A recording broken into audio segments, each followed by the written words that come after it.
नमस्कार मित्रों, आप सभी का फिर से एक बार हार्दिक स्वागत यूट्यूब चैनल पर। मित्रों, आज भी हम ऐसे समाज में जी रहे हैं जहां केवल लड़के को ही महत्व दिया जाता है। अधिकतर लोगों के घर में एक बेटी का जन्म होता है, तब उनके घर के सारे सदस्यों में मायूसी छा जाती है। और ये कुछ नहीं बल्कि हम मनुष्यों की अज्ञानता है जो लड़की को बोझ समझते हैं।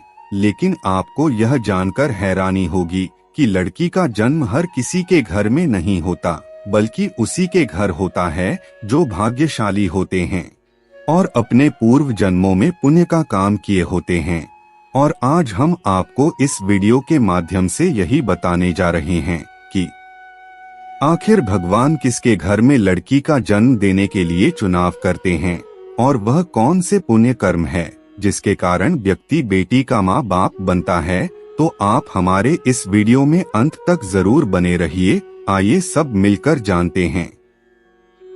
दोस्तों, जब एक दिन भगवान श्री कृष्ण को अर्जुन पूछते हैं कि हे माधव, किन कर्मों के कारण किसी के घर पुत्री धन की प्राप्ति होती है, अर्थात कैसे घरों में बेटियों का जन्म होता है, तब भगवान श्री कृष्ण अर्जुन से कहते हैं, हे पार्थ, अगर किसी के घर बेटे भाग्य से होते हैं तो बेटियां सौभाग्य से, और जो भी स्त्री या पुरुष अपने पूर्व जन्म में पुण्य कार्य किए होते हैं उन्हें ही एक बेटी के माता पिता होने का सौभाग्य प्राप्त होता है। इतना ही नहीं, बेटियों के जन्म के लिए उन्हीं घरों को चुना जाता है जो बेटियों का भार सहन कर सके, क्योंकि तीनों लोगों में स्त्री अर्थात बेटियां ही ऐसी होती है जिसका भार हर कोई सहन नहीं कर सकता। वह बेटियां ही होती है जो इस सृष्टि को निरंतर चलायमान होने के लिए अपना हर एक चीज निछावर कर देते हैं। हे अर्जुन, लेकिन जिस दिन इस सृष्टि में बेटियों का जन्म लेना रुक जाएगा, उस दिन सृष्टि भी ठहर जाएगी और इस सृष्टि का अंत हो जाएगा। मित्रों, भगवान श्री कृष्ण के इन बातों पर गौर किया जाए तो उनका कहा बिल्कुल सही है, क्योंकि अगर इस सृष्टि में बेटियां नहीं होगी तो किसी का भी वंश आगे नहीं बढ़ सकता।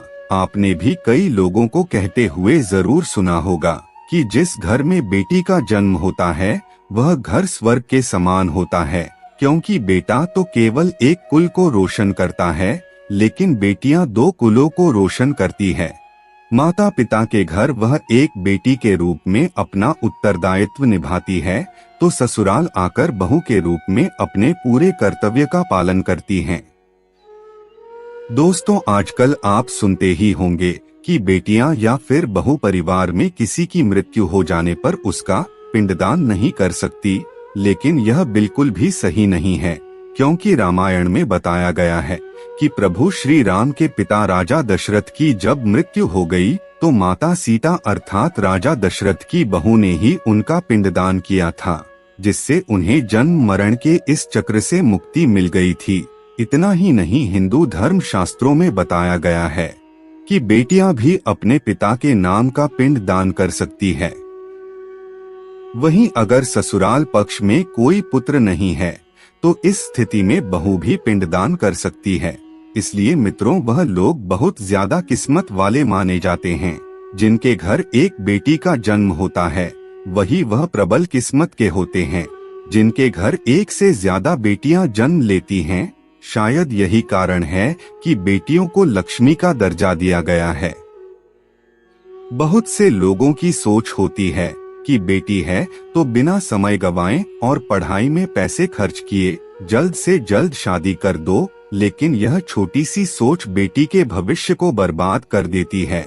जरा सोच कर देखिए, एक बच्चे के मन में कितने सपने होते हैं कि उसे कुछ करना है, लेकिन यह सपने केवल सपने में ही तब्दील हो जाते हैं। इसलिए अपने बेटियों को सपने पूरे करने देना चाहिए। उन्हें जीवन में हर वह खुशी दें जो उन्हें मिलनी चाहिए। एक बेटे से ज्यादा बेटी हमेशा अपने माता पिता के लिए सोचती है। माता पिता को प्यार और अपनापन केवल बेटी ही दिखा सकती है। बेटी के जन्म को एक जश्न की तरह मनानी चाहिए। माता पिता को बेटी को हमेशा एहसास दिलाना चाहिए कि वह कितनी खास है। मित्रों, कभी भी बेटी माँ बाप पर बोझ नहीं होती। वह सिर्फ अपनी और अपने परिवार की किस्मत बनाने के लिए जन्म लेती है। मित्रों, एक कथा के अनुसार दो मित्र लंबे समय के बाद एक दूसरे से मिले। एक दोस्त ने दूसरे से उसका हाल पूछा तो जवाब में उसने कहा कि मेरे हाल तो एकदम मस्त है, और हो भी क्यों ना, मेरे दो बेटे जो हैं। तभी वह अपने दोस्त से पूछता है कि तेरे घर में कितने बच्चे हैं। दोस्त मुस्कुराते हुए खुशी के साथ बताता है कि मेरे घर में तो दो बेटियां हैं। उसका दोस्त भगवान का शुक्रिया अदा करता हुआ कहता है, मैं धन्य हूँ, मेरे घर बेटियां नहीं हैं। यह बातें सुनकर दूसरे दोस्त की आंखों में आंसू आ गए। तभी उसकी बेटी पिता के मित्र से कहती है कि अंकल, भगवान हमेशा भाग्यवान को ही बेटी देते हैं, कभी गरीब को बेटी के रूप में माता लक्ष्मी नहीं देते। मित्रों, भगवान केवल उसी को पुत्री का सुख देते हैं जिसके अंदर पालने की सामग्रता होती है, जो गरीब होकर भी अपनी बेटी को पाल सकता है। एक बार स्वामी विवेकानंद वैष्णो देवी की सीढ़ियां चल रहे थे। बगल से एक किसान अपनी बेटी को कंधे में बिठाकर सीढ़ियां चढ़ रहा था। तभी स्वामी विवेकानंद जी ने कहा कि बाबा, आपकी बेटी का बोझ आपको लग रहा होगा, इसको मैं उठा लेता हूँ और माता वैष्णो के दरवाजे तक ले चलता हूँ। तब किसान ने स्वामी विवेकानंद से कहा कि बेटी कभी भी बाप के कंधे पर बोझ नहीं होती। बेटी अगर बाप के कंधे पर हो तो वह हर बोझ को हल्का कर देती है। दोस्तों, बेटियां कभी भी धन की भूखी नहीं होती, वह सिर्फ मान और सम्मान की होती हैं। अब आप यह जरूर सोच रहे होंगे कि कौन से कर्म करने के बाद किसी के घर में बेटी जन्म लेती है और उनके घर के लिए लक्ष्मी का रूप साबित होते हैं।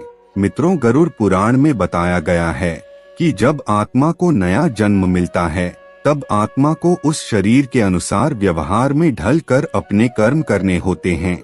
शरीर के जरिए कर्म करके ही एक आत्मा अपने जन्म के उद्देश्य को सार्थक भी बना सकती है और निरर्थक भी। यदि कोई पुरुष महिलाओं का आचरण करता है, स्वभाव में महिलाओं वाली आदतें ले आता है या वही काम करना चाहता है जो एक महिला को करना चाहिए, तो ऐसे पुरुषों की आत्मा अगले जन्म में स्त्री का शरीर धारण करती है।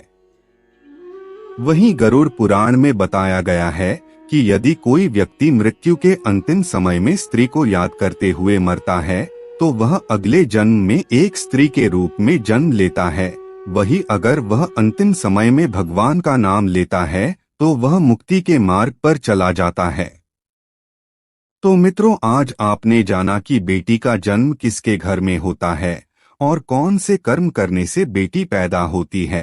अंत में हम यही कहेंगे कि कभी भी बेटी को बोझ नहीं समझना चाहिए। बेटी केवल भाग्यशाली लोगों के घर में ही जन्म लेते हैं। आज के वीडियो में बस इतना ही। आपको हमारी जानकारी कैसी लगी, आप हमें कमेंट में जरूर बताएं और अपने दोस्तों के साथ भी शेयर जरूर करें और हमारे चैनल को भी सब्सक्राइब कर लेवे। फिर मिलते हैं किसी नई वीडियो के साथ, तब तक के लिए धन्यवाद।